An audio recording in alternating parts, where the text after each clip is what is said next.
जीवन बगिया ऐसी उलझी, फूल उगे कम कांटे ज्यादा, सिमटा जीवन डूबी सांसें। आना है तो अब भी आजा।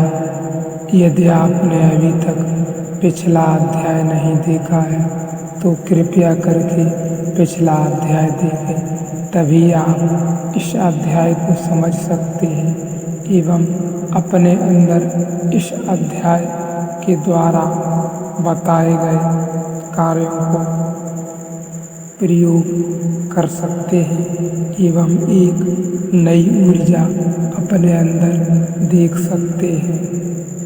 तो पहली जो बात ध्यान में लें कि पहला 15 मिनट जो कीर्तन है उसमें पूरी तरह लग जाना है।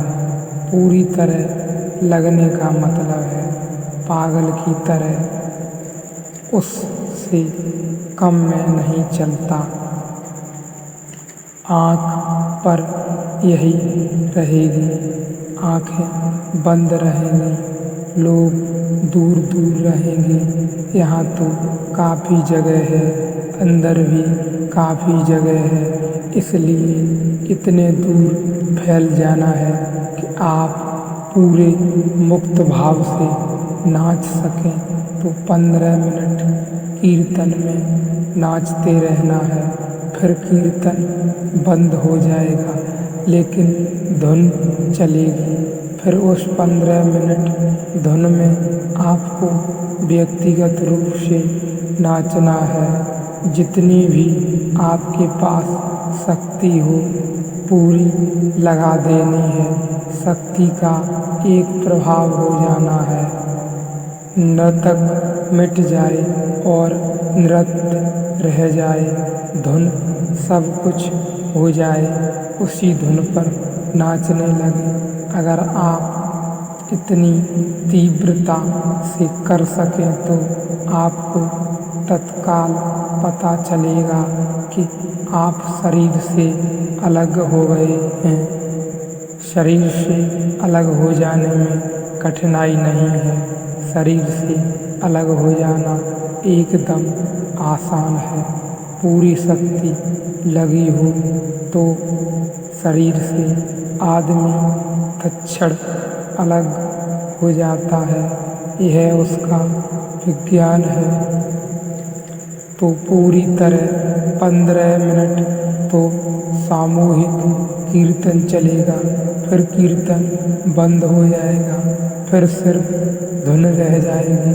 फिर आपको मुंह से कुछ नहीं करना है, सिर्फ नाचना है, कूदना है, पूरी शक्ति लगा देनी है। 15 मिनट दूसरा भाग चलेगा। चिल्लाने का मन हो तो आप चिल्ला सकते हैं, लेकिन कीर्तन नहीं चलाना है। जो आपकी मौज में आए वह करना। किसी को अगर आनंद में कीर्तन ही आए तो वह अपना जारी रख सकता है, लेकिन सामूहिक कीर्तन छूट जाएगा।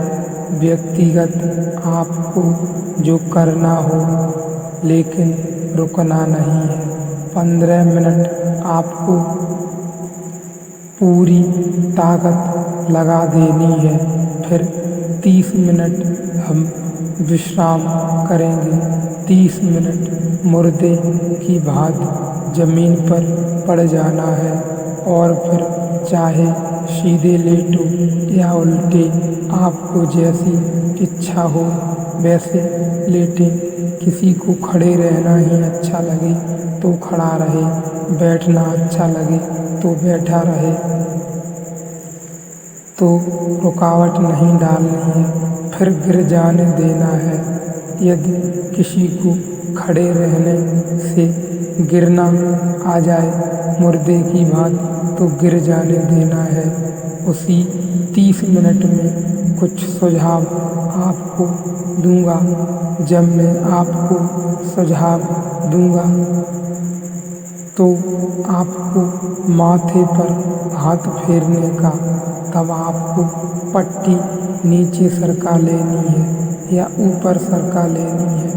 1 मिनट 2 मिनट के लिए जब मैं आपको माथे पर हाथ से लड़ने को कहूँगा, वह है मैं सब सुझाव दूंगा।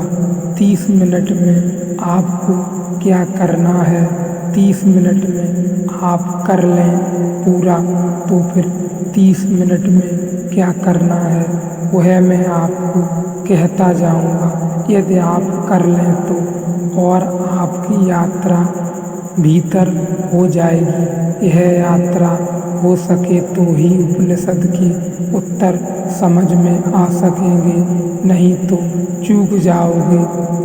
और उत्तर किसी को नहीं आना है, मैदान में ही फैल जाए। सर्वसार उपनिषद, असार से सार को खोज लेना भी कठिन है, सार में से भी सार को खोजना अति कठिन है। जो व्यर्थ है उसमें सार्थक का पता लगा लेना भी आसान नहीं, लेकिन जो सार्थक है उसमें से भी परम सार्थक को चुन लेना करीब करीब असंभव सा है। मिट्टी से सोने को खोजने की अपनी मुसीबत मुश्किल है, लेकिन सोने में से भी सोने के सार को, स्वर्ण सार को खोज लेना करीब करीब असंभव है। सर्वसार उपनिषद का अर्थ है जो भी आज तक जाना गया गुहा ज्ञान है, उसमें से जो भी सारभूत है वह जो आधारभूत है, जिसमें से रत्ती भर भी छोड़ा नहीं जा सकता, जिसमें छोड़ने को कुछ भी आसार नहीं बचा है। इसमें शरीर को बिल्कुल ही छोड़ दिया और शुद्ध आत्मा को ही निकाल लिया है, जिसमें सोने में से वस्तु को अलग कर दिया, केवल स्वर्ण के स्वर्ण तत्व को ही बाहर खींच लिया है। वैसा यह उपनिषद है। इस एक उपनिषद को जान लेने से मनुष्य की प्रतिभा जो भी गहनतम जाना है उस सब के द्वार खुल जाते हैं। इसलिए इसका नाम है सर्वसार।